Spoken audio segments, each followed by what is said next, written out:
Hey guys, Luke here, modeling expert, and today I'm going to be covering the topic of your appearance as a model. I'm going to cover some of the most frequently asked questions and concerns that we get from models about your appearance. So the first thing that I'm going to cover about appearance is piercings, and more frequently than not, we get asked about nose piercings. Personally, I think nose piercings are okay as long as they can be concealed. I always recommend trying to hide a nose piercing when meeting with casting directors. Next, I'm going to talk about hair, and we get asked all the time again, can I have colored hair? And while we want you to express yourself, you have to also remember that this is a business. I recommend keeping it natural in color, and in terms of style, ask an agent or a professional working in the business what style they feel like would be a perfect fit and what would work best for you. All right, let's talk about tattoos. I always hear aspiring models say, if I have tattoos, I don't feel like I can model.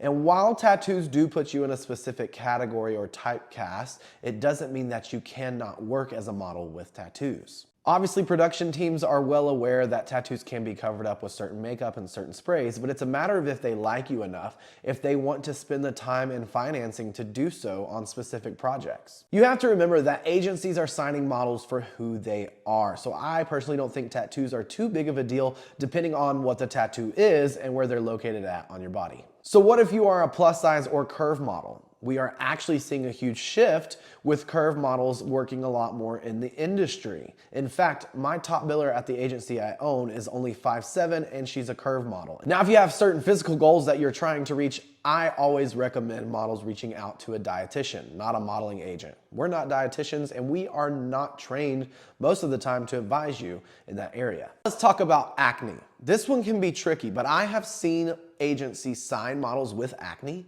I've also seen casting directors request models with acne. Your agency might be there to push you and help you along the way with your acne journey, but again, it's not an agent's job to advise you like a dermatologist would. So if that is something that you struggle with, I highly recommend seeking a dermatologist. It is not our area of work to advise you on proper skincare routines like a dermatologist could. Just because you have acne is not the end all be all. It doesn't mean that you are not able to be a model. Like I said, I have seen casting breakdowns requesting models with acne. I would say that those are the top 5 concerns that we get in regards to appearance. I hope that this was helpful for you, and I'll see you guys on the next one.